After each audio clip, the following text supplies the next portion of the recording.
అండగా ఉండాలని, అదేవిధంగా రాబోయే రోజుల్లో నేను కూడా గాయపడినటువంటి తెలుగుదేశం పార్టీ అల్లరి మోకలు చేసినటువంటి దాడుల్లో ఇబ్బంది పడినటువంటి ప్రతి కుటుంబానికి దగ్గరికి నేను వస్తాను, వాళ్ళకి అండగా ఉంటానని చెప్పి జగన్మోహన్ రెడ్డి గారు చెప్పారు.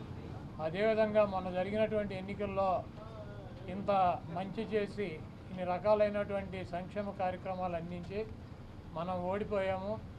ఇది ఒక మిరాకిల్గా ఉంది. దేశవ్యాప్తంగా కూడా మన దగ్గర ఆధారాలు లేవు, అయినప్పటికీ దేశవ్యాప్తంగా మరి శకుని మామ ఎలా అయితే పాచికలు ఎలా కావాలంటే అలా వేస్తాడో అలా తెలుగుదేశం పార్టీ, జనసేన, బీజేపీ కావాల్సినట్టు అక్కడ పాచికలు పడి అని చెప్పి మా పార్టీ కానీ జగన్మోహన్ రెడ్డి గారిది కానీ మాది కానీ అభిప్రాయం. అదేవిధంగా రేపు రాబోయే రోజుల్లో ఈ 6 నెలలు కూడా కొంత టైం ఇచ్చి చూద్దాము. ఆ తర్వాత చంద్రబాబు నాయుడు చెప్పినటువంటి దొంగ హామీలని ఎట్టి పరిస్థితుల్లోనూ నెరవేర్చలేడు. ఎందుకంటే ఇవాళ చూసాం సూపర్ 6 అని పెట్టాడు. ఆ సూపర్ 6లో 18 సంవత్సరాలు దాటినటువంటి ప్రతి మహిళకి 1500 పెన్షన్ ఇస్తా అన్నాడు. రేపు 1వ తారీఖు ఇస్తున్నాడా? దాని గురించి మాట్లాడట్లా. 3 గ్యాస్ సిలిండర్లు ఇస్తా అని చెప్పాడు, దాని గురించి మాట్లాడట్లా. బస్సుల గురించి మాట్లాడట్లా. అదేవిధంగా బీసీ కానీ, ఎస్సీ కానీ, ఎస్టీ కానీ వర్గాలకి 50 సంవత్సరాలు దాటిన వాళ్ళకి పెన్షన్ ఇస్తానని చెప్పాడు సూపర్ 6లో, దాని గురించి మాట్లాడట్లా. అది ఎప్పుడు ఇస్తాడో చెప్పట్లా. అదేవిధంగా ఇంకోటి 20 లక్షల మందికి నిరుద్యోగులకి ఉద్యోగాలు ఇప్పిస్తాను, ఉద్యోగాలు కనుక ఇప్పించలేకపోతే ఈ లోపు 3000 రూపాయలు నిరుద్యోగ వృత్తి కూడా ఇస్తానని చెప్పి సూపర్ 6లో పెట్టాడు. మొన్న తెలంగాణలో హరీష్ రావు గారు మాట్లాడుతూ చెబుతున్నాడు, చంద్రబాబు నాయుడు గారు చెప్పిన వాగ్దానాన్ని ఏమీ చెప్పాడు. 1000 రూపాయలు ఈయన పెంచింది. ఇప్పుడు వచ్చి 3000 ఆల్రెడీ ఇచ్చేది జగన్మోహన్ రెడ్డి గారు 3000 ఇస్తా అంటే ఈయన వచ్చి 1000 ఇచ్చాడు. మీరు అక్కడ 2000 ఇస్తా అంటే రేవంత్ రెడ్డి 4000 చేయాలి కాబట్టి అక్కడ ఇబ్బంది పడుతూ ఉంటాడు. ఇంకా ఈయన సూపర్ 6 అని చెప్పి ప్రతి మహిళకి 1500 రూపాయలు ఇస్తాడు 18 సంవత్సరాలు దాటిన వాళ్ళకి. మరి ఆ వాగ్దానం ఎప్పుడు చేస్తాడు? రేపు 1వ తారీఖు ఇవ్వరా? కాబట్టి తెలుగుదేశం పార్టీ ఆయన ఇచ్చినటువంటి వాగ్దానాలను, చంద్రబాబు నాయుడు చేసినటువంటి వాగ్దానాలని పక్కదారి పట్టించడానికి ఊరికినే మొన్నేమో పోలవరం వెళ్ళి వచ్చాడు సోమవారం, మళ్ళీ గురువారం ఏమో అమరావతి వెళ్ళి వచ్చి అక్కడ ఎన్ని తిరిగి ఈయన కాలక్షేపం కబుర్లు, కాలక్షేపం మాటలు, ఊరికినే ఆయన వెళ్ళి అటు ఇటు తిరిగి రావటం తప్పించి ఎప్పుడు నువ్వు సూపర్ 6 అమలు చేస్తున్నావో స్పష్టంగా చెప్పాలని చెప్పి మేము డిమాండ్ చేస్తున్నాం. దేశం ఎవరిని టార్గెట్ చేసుకున్నప్పుడు నేను పోయినంత మాత్రాన నన్ను టార్గెట్ చేస్తే వైఎస్ఆర్ కాంగ్రెస్ పార్టీ ఏం ఆగదు. జగన్మోహన్ రెడ్డి గారు ఇంటికి కూడా వీళ్ళు ఏం పీకలేరు. నన్ను కాదు జగన్మోహన్ రెడ్డి గారినే టార్గెట్ చేస్తారు. ఇక్కడ మీరున్న సెక్యూరిటీ అంతా తీసేసి, గన్మెన్లు తీసేసి, ఇంకా 15 రోజులు ఎలక్షన్ జరగలేదు, కమిటీ సిఫార్సులు రాలేదు, ఇక్కడ మొత్తం అంతా కూడా సెక్యూరిటీ తీసేశారు కదా. తీసేసి ఎల్లో మీడియా కెమెరాలు పట్టుకొచ్చి జగన్మోహన్ రెడ్డి గారి ఇంట్లోకి ఎట్టేళ్ళాలి, గోడ దూకి ఎట్టేళ్ళాలి, ఇవన్నీ కూడా వాళ్ళే చూపిస్తున్నారు. కాబట్టి ఇక్కడ టార్గెట్ ఎవడు దొరికితే ఆ టార్గెట్, ఇటువంటి వాటికి భయపడే ప్రసక్తి లేదు. ఎవడెవడికి టార్గెట్, ఎవడెవడి చేతులు ఏం రాసి ఉందో అవన్నీ పైన ఉన్నటువంటి భగవంతుడు నిర్ణయిస్తాడు. ఎవరి టార్గెట్లు ఎవరికి ఏమవుతుందో చూద్దాం రాబోయే రోజుల్లో. అదేవిధంగా ఋషికొండలో కట్టినటువంటి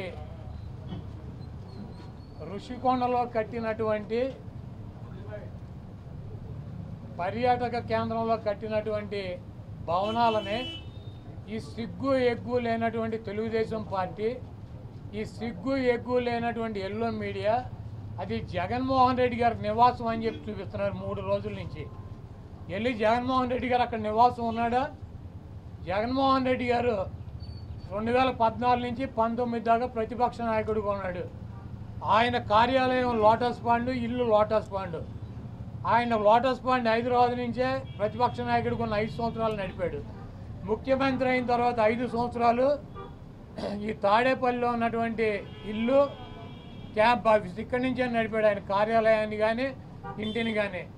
జగన్మోహన్ రెడ్డి గారి రక్తంలో లేదు.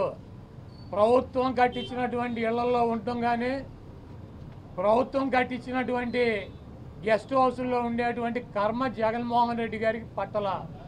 జగన్మోహన్ రెడ్డి గారు వైజాగ్లో సొంత ఇల్లు కట్టుకున్నాక అక్కడ షిఫ్ట్ అవుతాడు. అంతేగాని టూరిజం ప్లేస్లో కట్టినటువంటి వాళ్ళకి సౌకర్యం ఉంటాకి అవకాశం లేనటువంటి పరిస్థితి ఉంది. కాబట్టి ఉత్తరాంధ్రలో ఉద్దానంలో దాదాపు 700 కోట్ల రూపాయలు పెట్టి హాస్పిటల్ కట్టించారు కిడ్నీ పేషెంట్ల కోసం అని చెప్పి. అదేవిధంగా విజయనగరం కావచ్చు లేదా పార్వతీపురం కావచ్చు, ఉత్తరాంధ్రలోనే 650 కోట్ల రూపాయలు పెట్టి ఒక్కొక్క మెడికల్ కాలేజీ కట్టించారు. అదేవిధంగా టూరిజం ప్లేస్లో అంతర్జాతీయ సంస్థలు కానీ వ్యక్తులు కానీ వచ్చినప్పుడు అక్కడ ఒక విధిది ఉండాలని చెప్పి ఒక మంచి భవనాన్ని నిర్మిస్తే 7 బిల్డింగులు అయ్యి, ఒక బిల్డింగ్ కాదు 7 బిల్డింగుల్లో జగన్మోహన్ రెడ్డి గారు ఉండరు. 7 బిల్డింగులు కట్టారు. ఆ 7 బిల్డింగుల్లో 7 బ్లాకుల్ని చూపించేది జగన్మోహన్ రెడ్డి గారు 450 కోట్ల రూపాయలు పెట్టి ఇల్లు కట్టుకున్నారని చెప్పి ఈ దుర్మార్గమైనటువంటి ప్రచారం చేస్తున్నారు. ఇవన్నీ కూడా ప్రజలు గమనిస్తారు. చంద్రబాబు నాయుడుకి ఇచ్చినటువంటి వాగ్దానాలు నెరవేర్చలేక నీకు సూపర్ 6లో పెట్టినటువంటి వాగ్దానం 1500 రూపాయలు ఇస్తానని చెప్పావా చెప్పలేదా? 18 సంవత్సరాలు దాటిన వాళ్ళకి రేపు 1వ తారీఖు నీకు దమ్ముంటే 20 లక్షల మంది నిరుద్యోగులకు 3000 ఇస్తానని చెప్పావా లేదా? దాని గురించి చెప్పండి. నువ్వు దొంగ వాగ్దానాలు చేసి అధికారంలోకి వచ్చావు. నువ్వు దాని గురించి మాట్లాడండి ముందు. మీరు ఈ వాగ్దానాలను డైవర్ట్ చేయాలని చెప్పి ఒకటి తీసుకెళ్ళి 4 కెమెరాలు బాత్రూములు లెట్రిన్లు టబ్బుల్లో పెట్టి 30 లక్షలు పెట్టి బాత్రూమ్ కట్టాడు. జగన్మోహన్ రెడ్డి గారు ఇల్లు అది. జగన్మోహన్ రెడ్డి గారు ఎప్పుడన్నా ప్రభుత్వ కార్యాలయాలు ఉన్నాడా? జగన్మోహన్ రెడ్డి గారు ఎప్పుడన్నా ప్రభుత్వం గెస్ట్ హౌస్లో ఉన్నాడా? జగన్మోహన్ రెడ్డి గారు ఇల్లు కట్టించుకుని వెళ్తాడు వైజాగ్. నీకు మళ్ళీ ఎవడో కొంపలో దూరేటువంటి పరిస్థితి జగన్మోహన్ రెడ్డి గారికి ఉండదు. కాబట్టి జగన్మోహన్ రెడ్డి గారికి కట్టించినటువంటి ఇల్లు కాదు అది టూరిజం సంస్థ ద్వారా టూరిజానికి సంబంధించి కట్టించినటువంటి 7 బ్లాకులు వాటిని కట్టారు. వాటికి 400 కోట్ల రూపాయలు ఖర్చు పెట్టి అంతర్జాతీయ సెమినార్లు పెట్టినప్పుడు రాష్ట్రపతితో ప్రధానమంత్రి ఈ రాష్ట్రానికి రాజధాని కాబట్టి అది విఐపీలు వచ్చినప్పుడు అక్కడ వసతి గృహాలు ఉండాలని చెప్పి వాటిని అంతర్జాతీయ స్థాయిలో నిర్మించారు తప్పించి అది జగన్మోహన్ రెడ్డి గారి కోసం కట్టినటువంటి ఇల్లు కాదు.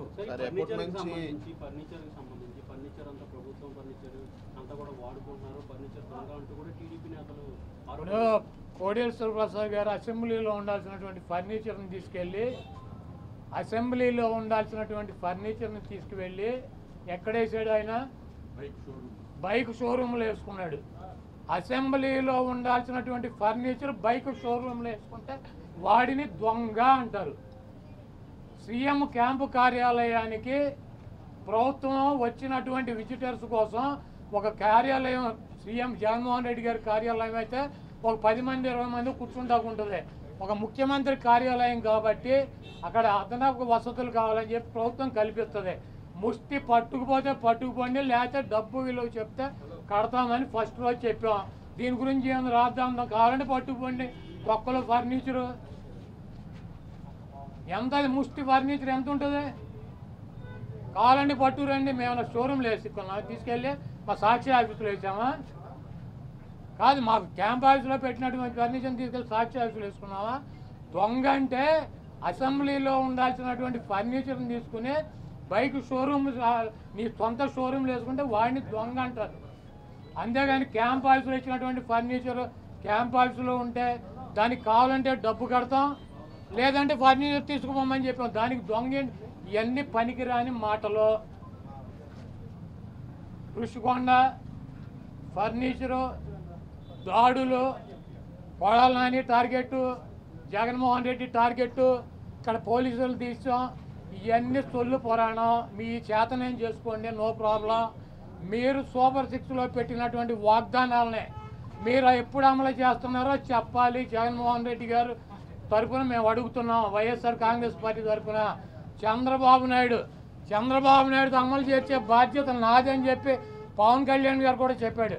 కాబట్టి ఇవన్నీ సొల్లు పురాణాలు వద్దు. మీరు చేతనేం చేసుకోండి, నో ప్రాబ్లం. మీరు ఎవరిని చంపేయాలో చంపేయండి, ఎవరిని కొట్టాలని ఉన్నారు కొట్టండి, ఏం చేయాలని ఉన్నారు చేసుకోండి. మీరు సూపర్ 6లో ఇచ్చినటువంటి వాగ్దానాలనే 1వ తారీఖు నుంచి 4000 పెన్షన్తో పాటు అమలు చేస్తున్నారా లేదా దీనికి స్పష్టంగా సమాధానం చెప్పండి. మరిన్ని వీడియోస్ కోసం ఛానల్ ని సబ్స్క్రైబ్ చేయండి. లేటెస్ట్ అప్డేట్స్ కోసం వాట్సాప్ ఛానల్ ని ఫాలో చేయండి. అండ్ లింక్ డిస్క్రిప్షన్ లో ఉంది.